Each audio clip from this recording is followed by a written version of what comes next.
प्रिय विद्यार्थियों, मैं डॉक्टर के बी बंसल, रसायन शास्त्र विभाग, राजकीय महाविद्यालय दौसा। आज हम एक नए अध्याय को प्रारंभ करेंगे जो कि है रासायनिक साम्य, केमिकल इक्विलिब्रियम। देखिए, इसके बारे में कुछ बातें आप 12th क्लास में पढ़ चुके हैं, लेकिन हमें 12th क्लास के साथ साथ सेकेंड ईयर का मैटर भी इसमें ऐड करते हुए अच्छे से समझना होगा। सबसे पहले हम बात करें, अभिक्रियाएं कितने प्रकार की होती हैं। अभिक्रियाओं के प्रकार, टाइप्स ऑफ रिएक्शंस। सबसे पहले ये कहें कि अभिक्रियाएं जो वर्गीकरण करते हैं उसका पहला कारण है अभिक्रिया की दिशा, कि अभिक्रिया किस दिशा में हो रही है। इस आधार पे अभिक्रियाएं दो प्रकार की होती है, अनुत्क्रमणीय अभिक्रियाएं तथा उत्क्रमणीय अभिक्रियाएं। अनुत्क्रमणीय अभिक्रियाएं, जिन्हें इंग्लिश में इरिवर्सिबल रिएक्शन कहते हैं, क्या होती है? ऐसी अभिक्रिया जिसमें अभिकारक से उत्पाद तो बन जाता है लेकिन उत्पाद से पुनः अभिकारक नहीं बनता। इसका मतलब ये अभिक्रियाएं एक ही दिशा में होती है। कहाँ पर? लेफ्ट टू राइट, बाएं से दाएं। इनको एक तीर के निशान से दर्शाया जाता है, जो कि अभिकारकों से किसकी ओर होता है? उत्पाद की ओर। सामान्यतः अनुत्क्रमणीय अभिक्रियाएं तेजी से होती हैं। उदाहरण के तौर पर पोटेशियम क्लोराइड का विघटन, जिससे पोटेशियम क्लोराइड और ऑक्सीजन बनती है। तो हम ये कह सकते हैं कि 2KClO3 गर्म करने पर इक्वल टू 2KCl + 3O2। इसी प्रकार बेरियम क्लोराइड के विलयन में जब H2SO4 डालते हैं तो BaSO4 का श्वेत अवक्षेप आता है और साथ में HCl भी बनता है। यह एक अनुत्क्रमणीय अभिक्रिया। बात करें उत्क्रमणीय अभिक्रियाएं, रिवर्सिबल रिएक्शन। वे अभिक्रियाएं जिनमें क्या होगा कि अभिकारक से उत्पाद बनेंगे लेकिन उत्पाद पुनः क्रिया करके आपस में क्या बनाना प्रारंभ कर देंगे? अभिकारक। ऐसी अभिक्रियाओं को कहते हैं उत्क्रमणीय अभिक्रिया। अर्थात ऐसी अभिक्रियाएं दोनों दिशाओं में होती है, बाएं से दाएं और दाएं से बाएं, कि अभिकारक से उत्पाद बनते हैं, उत्पाद से पुनः क्या बनते हैं? अभिकारक। इनको डबल तीर के निशान से दिखाया जाता है और ये अभिक्रियाएं सामान्यतः धीमी गति से होती है। इसमें हम ये कह सकते हैं कि एक अग्र अभिक्रिया होती है, एक प्रतीप अभिक्रिया होती है, और दोनों ही दिशाओं में अभिक्रिया होगी, अग्र दिशा में भी और प्रतीप दिशा में भी। जैसे A + B = C + D, तो इसमें क्या होगा? A और B क्रिया करके प्रारंभ में C और D बनाएंगे और C और D क्रिया करके पुनः A और B बनाएंगे। उदाहरण उत्क्रमणीय अभिक्रियाओं के लें तो इनमें एक महत्वपूर्ण उदाहरण है हाइड्रोजन + आयोडीन, उससे क्या बनेगा? HI।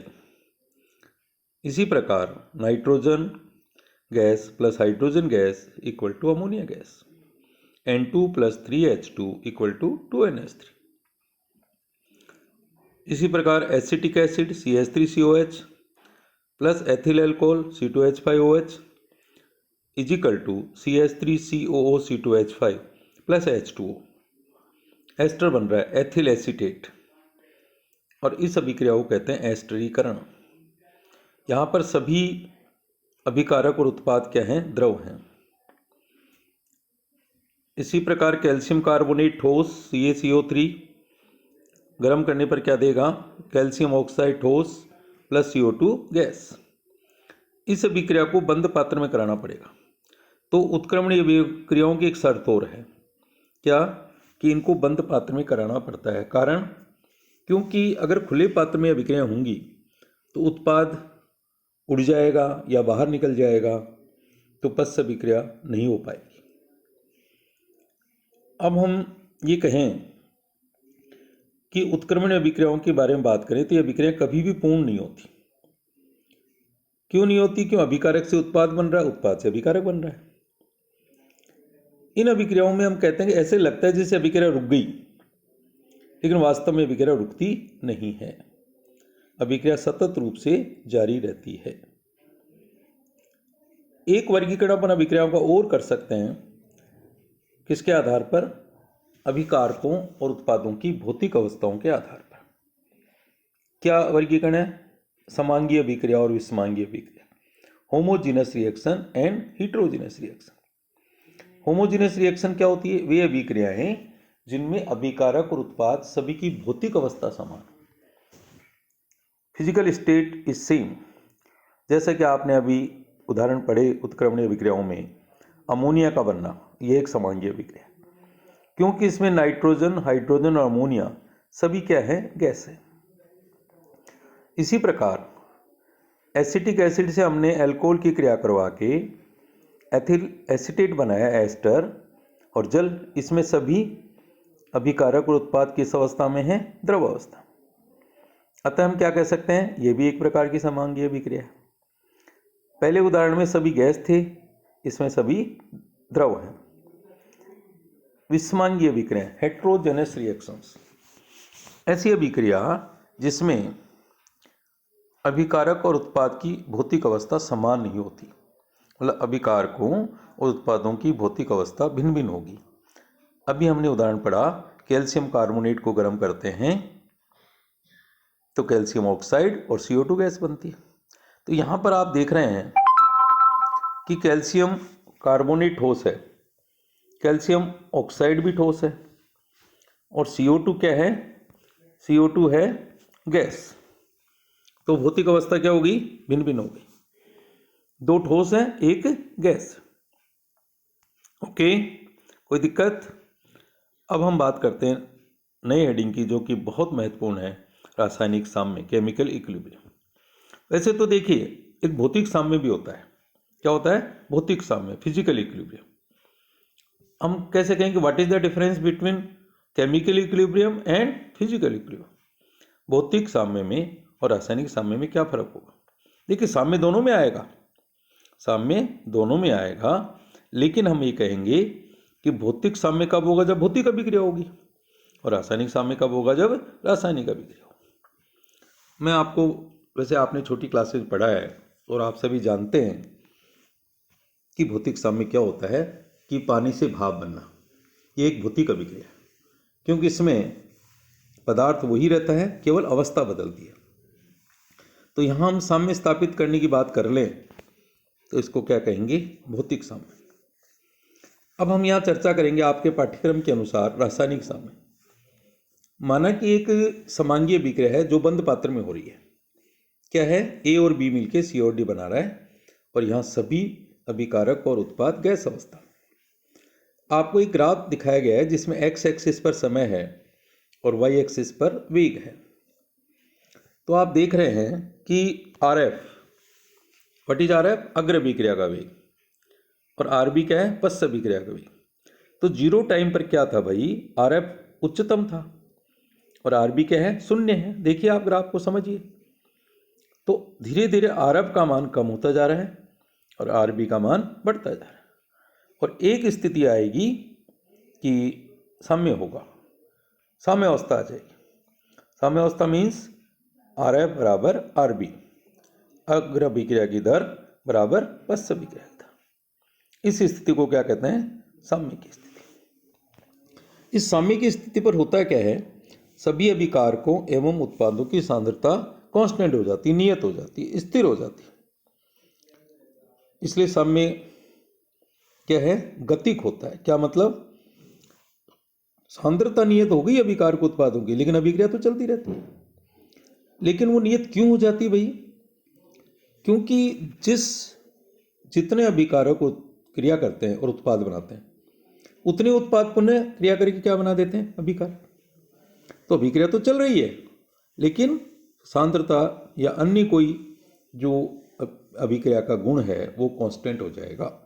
तभी तो प्रारंभ में हमने पढ़ा क्या, कि ऐसा लगता है जैसे अभिक्रिया रुक गई साम्य पर, लेकिन वास्तव में रुकती नहीं है। इसलिए इसको क्या कहते हैं? गतिक साम्य। अब इसको ये सिद्ध करना है प्रयोग द्वारा कि साम्य गतिक होता है। तो यहाँ पर हम एक अभिक्रिया को उपयोग में लेंगे, hydrogen plus iodine is equal to HI। कि हाइड्रोजन और आयोडीन मिलके क्या बना रहे हैं, HI। तो क्या करेंगे इसमें गतिक साम्य को सिद्ध करने के लिए, साम्य पर थोड़ी सी सक्रिय आयोडीन मीन्स रेडियो एक्टिव अभिक्रिया मिश्रण में मिला देंगे। और कुछ समय पश्चात क्या होगा बच्चों, मिश्रण का अगर एनालिसिस करेंगे, विश्लेषण करेंगे, तो पता चलेगा कि HI में भी रेडियो एक्टिव आयोडीन है, इसमें HI में जो कि उत्पाद है। इसका मतलब साम्य पर अभिक्रिया चल रही है, तभी तो वो जो रेडियो सक्रिय आयोडीन है वो किस में कन्वर्ट हो गया, HI। तो ये प्रयोग हमें क्या सिद्ध करता है कि उत्क्रमणीय अभिक्रियाओं में साम्य जो होता है वो गतिक होता है। बात करें साम्य के मुख्य गुण, जिनके बारे में हम थोड़ा थोड़ा पढ़ चुके हैं। Characteristics of equilibrium. साम्य के मुख्य गुण निम्न प्रकार हैं। साम्य बंद पात्र में ही होता है सामान्यतः। क्यों, अभी भी चर्चा की थी अपन ने कि अगर खुले पात्र में कोई अभिक्रिया कराएंगे तो उत्क्रमण नहीं हो पाएगी, तो साम्य आएगा ही नहीं। और साम्य आप जानते उत्क्रमणीय क्रियाओं में आता है। लेकिन द्रव अभिक्रियाओं में खुले पात्र में भी साम्य स्थापित किया जा सकता है। द्रव अभिक्रियाओं का मतलब ऐसी अभिक्रियाएं जिनमें सभी अभिकारक और उत्पाद द्रवावस्था में। दूसरी बात, साम्य पर हम जानते हैं कि अभिकारक और उत्पादों की सांद्रता स्थिर हो जाती है, स्थिर रहती है, कांस्टेंट। तीसरी महत्वपूर्ण बात है, साम्य दोनों में से किसी भी एक दिशा से प्रारंभ हो सकता है, मीन्स अग्र दिशा से भी और पश्च दिशा से। कि हम किसी अभिक्रिया में साम्य स्थापित करना चाहते हैं तो अभिकारकों से भी प्रारंभ कर सकते हैं और उत्पादों से प्रारंभ कर सकते हैं। जैसे अमोनिया का निर्माण है, इसमें नाइट्रोजन हाइड्रोजन गैस ली हमने और गर्म किया 573 केल्विन टेम्परेचर पर, और उसमें दाब लगभग लाया 30 वायुमंडलीय दाब। तो अमोनिया बनी, साम्य आते आते 7% अमोनिया बन गई। कितनी अभिक्रिया हुई, ओनली 7%। लेकिन अब इसका विपरीत करें, साम्य को विपरीत दिशा से प्रारंभ करें तो अमोनिया को गर्म करें, वही 573 केल्विन और 30 वायुमंडलीय दाब, तो ये किस में परिवर्तित होगी भाई, नाइट्रोजन हाइड्रोजन में। तो यहाँ 93% रिएक्शन हो जाएगी। इससे पुनः सिद्ध हो गया कि हमारे पास दोनों ही स्थितियों में आपके पास अमोनिया कितनी परसेंट है, 7%, और नाइट्रोजन हाइड्रोजन कितना है, 93%। क्यों, ऊपर के केस में 7% रिएक्शन हुई थी ओनली, तो वहाँ अभिकारक कितने बचे थे, 93%, और उत्पाद कितने, 7%। लेकिन नीचे के केस में 93% अभिक्रिया हो गई, इट मीन्स अमोनिया कितना बचा, 7%, और अभिकारक कितने बचे, N2H2, जो कि यहाँ उत्पाद है 93%। तो दोनों ही कंडीशन में प्रतिशत मात्रा समान। साम्य पर हम उत्प्रेरक का प्रभाव देखें तो बहुत इंपॉर्टेंट है ये। देखिए, साम्य आने के बाद अगर उत्प्रेरक मिलाओगे आप तो कोई प्रभाव नहीं होगा। साम्य आने के बाद अगर उत्प्रेरक मिलाएंगे तो कोई प्रभाव नहीं होगा।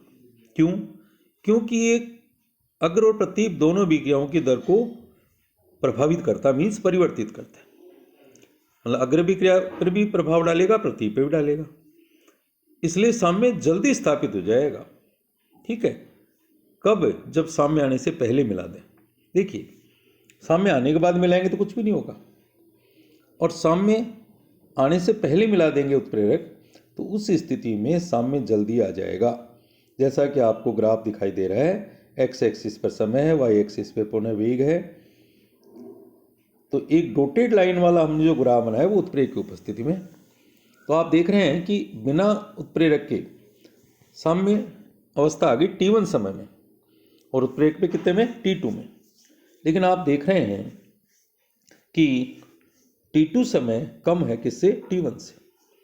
तो इससे सिद्ध हो गया कि उत्प्रेरक के प्रभाव से साम्य जल्दी स्थापित हो जाता। हम आगे इसमें एक बात और समझ लें आप, कई बार कंपटीशन में भी सवाल आता है कि वेग नियतांक पर साम्य उत्प्रेरक का क्या प्रभाव होगा। क्या होगा बच्चों, वेग नियतांक, वेलोसिटी कांस्टेंट, जो कि आगे हम बात करते हैं, उस पर उत्प्रेरक का क्या प्रभाव होगा। तो हमेशा याद रखना, आगे भी हम चर्चा कर सकते हैं इस पे, कि उत्प्रेरक डालने पर वेग नियतांक बढ़ेगा। क्यों, क्योंकि उत्प्रेरक क्या करता है, वेग को बढ़ाता है। तो वेग को बढ़ाता तो निश्चित रूप से वेग नियतांक बढ़ेगा। क्यों अभिकारकों की सांद्रता पर तो कोई प्रभाव पड़ता नहीं है। उत्प्रेरक मिलाने पर हमने अभिकारक तो कांस्टेंट रखे हैं ना। ओके, नेक्स्ट पॉइंट आता है मुक्त ऊर्जा परिवर्तन। तो हमेशा याद रखिए साम्य पर जो मुक्त ऊर्जा परिवर्तन है डेल्टा जी, वो हमेशा शून्य होगा। आगे हम बात करेंगे द्रव्य अनुपाती क्रिया का नियम, लॉ ऑफ मास एक्शन। शुरू में 1850 में एक विल्हेमी नाम के वैज्ञानिक ने शर्करा का जल अपघटन किया, C12H22O11 जो कि शर्करा का सूत्र है, प्लस H2O जल से क्रिया जल अपघटन, H प्लस मानी कौन से माध्यम में, अम्लीय में। तो आप जानते हैं C6H12O6 glucose plus C6H12O6 fructose, दोनों का फॉर्मूला एक ही होता है, इनकी संरचना भिन्न भिन्न होती है। तो यहाँ पर हम देखेंगे कि जल अपघटन का जो वेग है, मीन्स अभिक्रिया का वेग है, वो शर्करा की सांद्रता के समानुपाती। तो इसको हम आगे चर्चा करेंगे कि द्रव्य अनुपातीय क्रिया का नियम जो मोटी मोटी बात है वो है कि अभिक्रिया का वेग हमेशा अभिकारकों की सांद्रता के समानुपाती होता है। क्या मतलब, कोई भी अभिक्रिया होगी उसकी वेग या दर एक ही बात है, क्या होगी, अभिकारकों की सांद्रता के समानुपाती। मीन्स उनकी सांद्रता बढ़ाओगे तो वेग बढ़ेगा। इसके बारे में हम अगले लेक्चर में बात करेंगे। Thank you.